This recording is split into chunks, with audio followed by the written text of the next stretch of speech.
Si depuis la ménopause, vos nuits sont devenues un enfer, eh bien cette vidéo, elle est pour vous.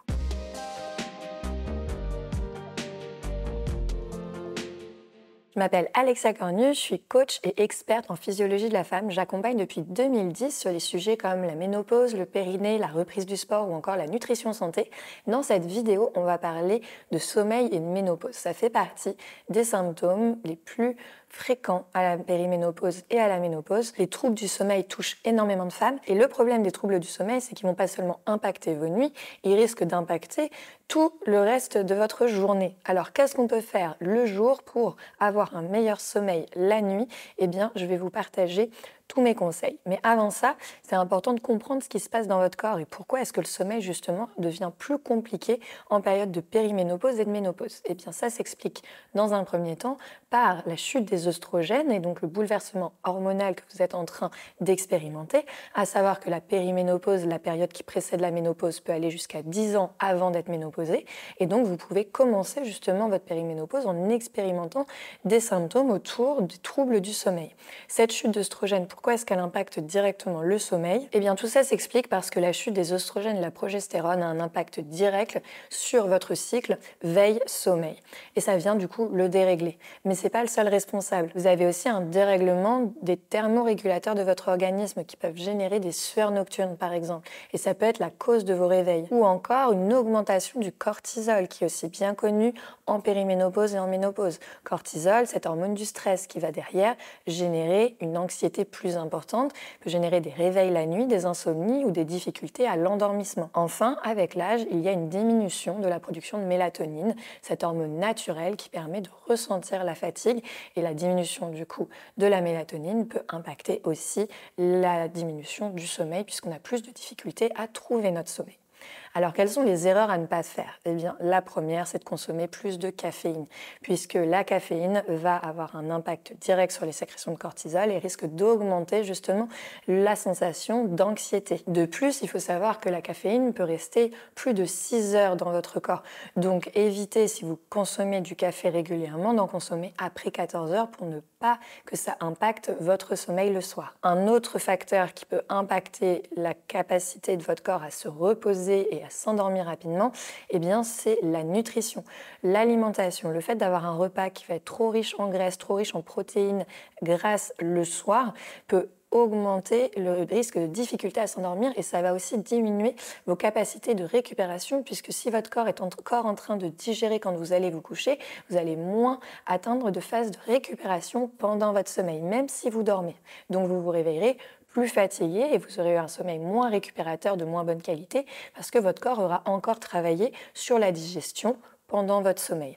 Donc essayez le soir de dîner le plus tôt possible et essayez également d'avoir des aliments qui ne vont pas contenir trop de graisse comme par exemple de la friture ou alors tout ce qui va être fondu, raclette, des fromages très gras ou encore de la viande rouge qu'on va privilégier plutôt le midi du coup. Comme vous le savez, la température va aussi jouer dans vos capacités de bien récupérer, de bien dormir. Donc pour ça, essayez d'avoir une chambre à coucher aux alentours de 19 degrés et d'avoir plusieurs épaisseurs de drap par exemple pour pouvoir vous découvrir et vous recouvrir facilement si jamais vous avez des sueurs nocturnes. Ça va être important aussi d'avoir une literie qui va être adaptée si vous avez des sueurs nocturnes. Donc essayez d'avoir des draps qui sont plus respirants avec des matières qui sont plus légères et pareil au niveau des vêtements que vous portez pour pouvoir plus facilement du coup s'adapter à votre température corporelle si vous avez une augmentation de votre température corporelle pendant la nuit. Enfin, le stress a un impact direct du coup sur la qualité de votre sommeil. Donc le fait d'aller se coucher en étant stressé ou alors d'être sur votre téléphone jusqu'au dernier moment avant de chercher à vous endormir ne va pas aider votre cerveau à retrouver du calme. Donc je vous invite à laisser votre téléphone une demi-heure à 1 heure avant d'aller vous coucher et pendant ce temps-là, vous pouvez essayer de faire des exercices de respiration ou bien par exemple des exercices de méditation qui vont vous permettre de vous apaiser et de vous détendre avant d'aller vous coucher. Dans votre routine du soir, vous pouvez aussi mettre des activités comme le journaling par exemple, des exercices d'écriture ou encore de la lecture ou encore des petits petits exercices qui vous permettront de vous détendre. Si vous aimez par exemple le crochet, toutes les activités qui vont vous permettre de vous relaxer sont bonnes à prendre et à intégrer dans votre routine du soir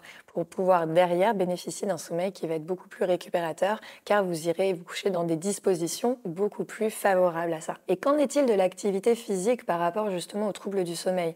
Eh bien, il faut savoir que le mieux, c'est de faire vos activités le matin au réveil quand vous avez des troubles du sommeil. Ça permet de déclencher votre rythme circadien et d'avoir derrière une récupération beaucoup plus intéressante la nuit. Le pire ennemi pour les troubles du sommeil, ça va être par exemple le snooze sur le réveil, le fait d'éteindre votre réveil plusieurs fois et de rester au lit et de rester dans cet état un peu de somnolence pendant la matinée. Alors que si dès la première sonnerie, vous vous levez et pendant 5-10 minutes, vous allez faire des petits exercices d'étirement, de relaxation sur votre tapis pour réveiller votre corps, vous verrez que vous trouverez un sommeil récupérateur plus intéressant la nuit qui suit. Donc le fait de se mettre en mouvement dès le matin, hyper intéressant, d'autant plus si vous vous mettez en mouvement en extérieur parce que vous avez la lumière du jour et l'air frais qui va vous permettre de vous réveiller dans de meilleures dispositions. Mais à savoir que si vous ne pouvez pas forcément sortir, déjà juste le fait de bouger sur votre tapis, de faire quelques exercices d'étirement, de respiration vont être énormément aidants pour derrière optimiser le sommeil la nuit suivante. Attention de ne pas faire des exercices de cardio le soir si vous avez des difficultés à vous endormir. Quand vous faites des exercices intenses, vous sécrétez beaucoup d'endorphine et l'endorphine, une hormone qui a plutôt tendance à vous exciter, donc ça peut diminuer vos capacités de retour au calme et de détente juste avant de vous coucher. Maintenant, tout le monde n'est pas sensible de la même façon aux endorphines, donc si vous faites vos activités sportives le soir et que vous n'avez jamais eu de troubles à vous endormir, de problèmes au niveau de votre sommeil, eh bien du coup, il n'y a aucune raison de changer ça. Maintenant, si vous faites du cardio le soir et que vous avez du mal à vous endormir, sachez que ça peut être lié, donc ça peut être intéressant de faire vos activités le soir un petit peu plus douces, peut-être plus du renforcement musculaire et des choses qui sont moins intenses, moins cardio, et garder le cardio peut-être pour le week-end, comme ça vous pouvez le pratiquer plus en matinée. Sachez que le fait de faire de l'activité physique va aussi aider votre corps à se thermoréguler, et donc si vous avez un sujet de bouffée de chaleur ou bien encore de sueur nocturne, le fait de faire de l'activité physique dans votre journée peut vous aider à réguler ça et donc avoir moins de risques de sueur nocturne et donc de bouffée de chaleur également. Enfin, dernier conseil très important, parce que ça peut vous aider à avoir un sommeil de bien meilleure qualité, mais ça peut aussi vous réveiller la nuit, c'est l'hydratation. Il va être très important de consommer 1,5 litre d'eau plate pure par jour sans saveur. Donc vraiment, je retire tout ce qui est infusion ou les autres boissons. Je me concentre vraiment uniquement sur l'eau, d'en boire 1,5 litre, de préférence en dehors des repas pour ne pas surcharger votre bol alimentaire quand vous mangez, et puis d'avoir ces prises d'eau de façon assez espacée mais régulière. C'est-à-dire qu'il y a peu d'intérêt de boire beaucoup d'un coup, ce sera beaucoup plus efficace de boire un petit peu régulièrement. Donc vous buvez par petites gorgées, par petits verres d'eau régulièrement du matin au réveil jusqu'à 17 heures à peu près. De préférence, moi je vous invite à essayer d'atteindre les 1 litre avant midi pour arriver à 1,5 litre avant 17 heures. Par contre, après 17 heures, évitez de boire trop de boissons, que ce soit de l'eau ou d'autres boissons, puisque derrière vous risquez de vous réveiller la nuit si vous buvez davantage de boissons, surtout si c'est des boissons diurétiques. Donc évitez ça. Et puis pour l'eau, eh bien 1,5 litre c'est la base. Ça ne veut pas dire qu'il ne faut pas boire d'autres boissons, mais les autres boissons, on essaye de les boire en plus de ces 1,5 litre d'eau, puisque l'hydratation sera clé aussi à la fois pour gérer les sueurs nocturnes, mais à la fois aussi pour avoir un corps qui fonctionne bien avec une bonne circulation sanguine, avoir un niveau d'énergie plus optimal pendant votre journée. Donc je vous invite à mettre en place tous ces conseils. N'hésitez pas à me dire comment ça se passe pour vous une fois que vous les avez mis en place. Si vous avez des questions, posez-les-moi. Et puis je vous donne rendez-vous très bientôt dans une prochaine vidéo. N'hésitez pas à vous abonner à la chaîne pour être alerté quand cette prochaine vidéo sera disponible. À très vite.